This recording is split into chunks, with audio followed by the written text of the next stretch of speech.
You already know what time it is. It's your boy DJ Richie Skye back with some tea, interviews, recaps, and more. And be sure to check the links in the description of this video for trips, for books, one-on-one sessions, and more. Now let's get into the tea.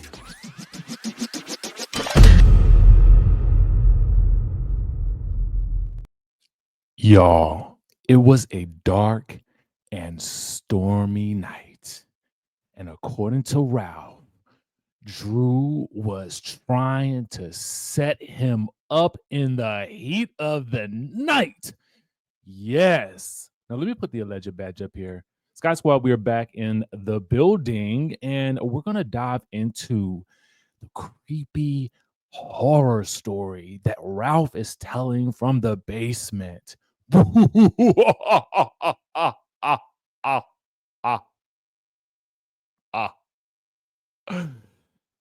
Sky Squad, we are back in the building. If you are new here, make sure you guys subscribe to the channel, hit that notification bell button, and join the community. Okay, so Ralph is back in the basement. Yes.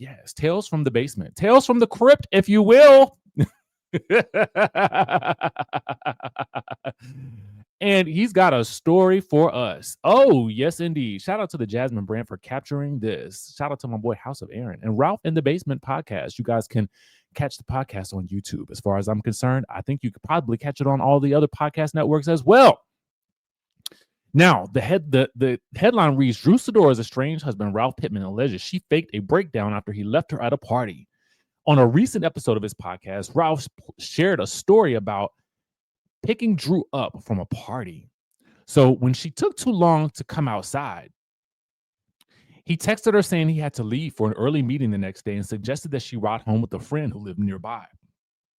According to Ralph, once Drew realized he'd made it home without her, she got upset and started filming herself crying on a dark and lonely road on Millionaire's Row. Oh, yes. Not really Millionaire's Row. I added that little bit of tidbit. But he said it was a community full of millionaires. It's like crying in Chanel. Anyway, Ralph then alleges that she took multiple takes of the video, adding that he found out when he later had her phone and saw the recordings himself. And it's the dark and stormy night of it all. And then he says, oh, if she had leaked this to TMZ, then he would have been cooked. She was trying to set him up, is what he alleges. Now, I don't know how that setup would have gone. I mean, but this is how he describes her breakdown. It's 5 a.m. in the morning, and I'm all alone. I mean, I don't know if it's the multiple takes. I don't know if it's the dark and stormy night. I don't know if it's Millionaire's Row. I don't know if it's the crying in the darkness. I don't know if it's the multiple takes that he found himself. I don't know if it's the TMZ of it all. I don't know if it's the he would have been cooked. I don't know if it's the setup, the scheme. Was it a scheme that Todd set up to come to the people with the BS? Did he foil Drew's evil plan? One will only know if one listens to Ralph in the basement.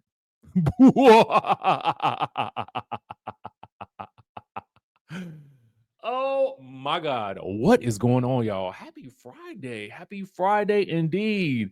Let's get on to our next story now that we've heard Tales from the Crypt. Now it's time for tales of some hoes in this house. Is some hoes in this house? Is some hoes in this house? What do you think prompted her to say that? I mean, that's what whores do. Oh, I mean, so Angela Oakley was a guest on Side Dish on Dish Nation.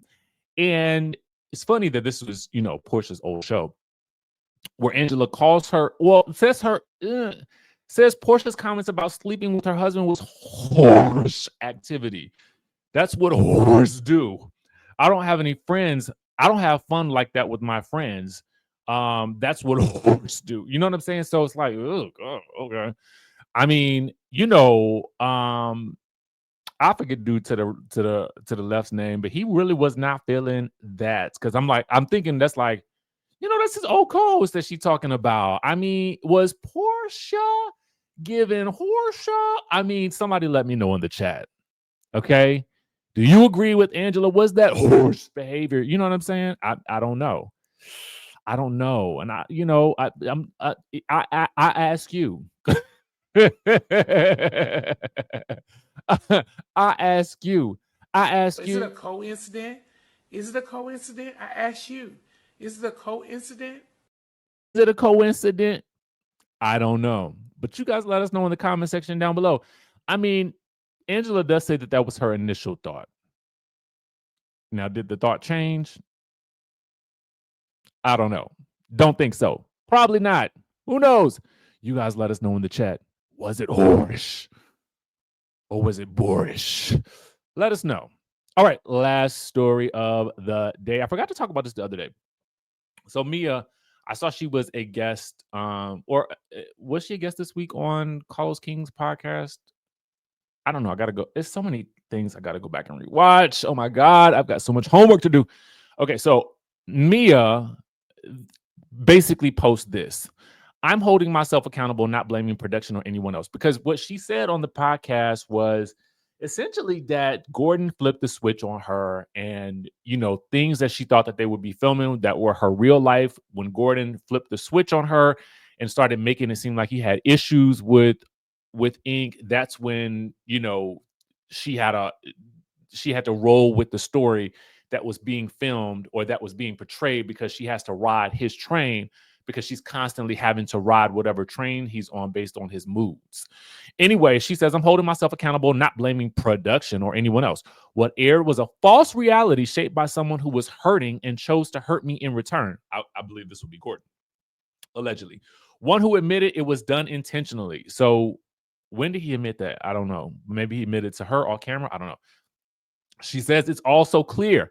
However, healing starts with honesty with myself first. Being called a liar by people who don't know the full truth is painful, but I've learned not to internalize someone else's misunderstanding or projection. I know my truth. I stand on it. Time reveals everything. And one last thought, leaving isn't always a loss. Sometimes it's the beginning of your greatest blessing. I've learned that when I walk away from what no longer serves me, God makes room for what truly honors me. There is power in release and even more in obedience. Now, I don't know about the rest of it, but I do totally agree with this last bit right here.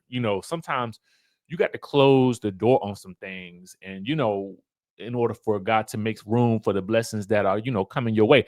So if I leave this post with anything else, it is that. That's what I'm choosing to walk away with. Sometimes you got to close the door when the door is closed. Did I just deliver a word?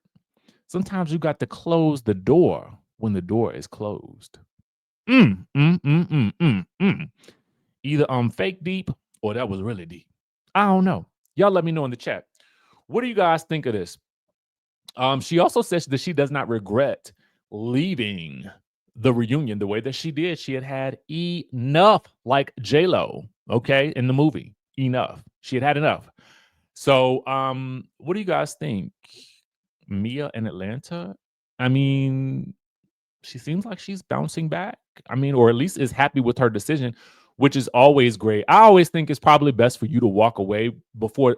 It's like I always say this. You should leave the party before the lights turn on. You should always leave the club before the lights turn on. Lest you see who you really been dancing with. Anyway, y'all, that's all the tea we got for y'all this morning. Make sure you guys keep it locked to the channel. If you haven't already done so, hit subscribe and like and comment on this video. Let us know your thoughts in the comment section down below, and I will catch you, of course, in the next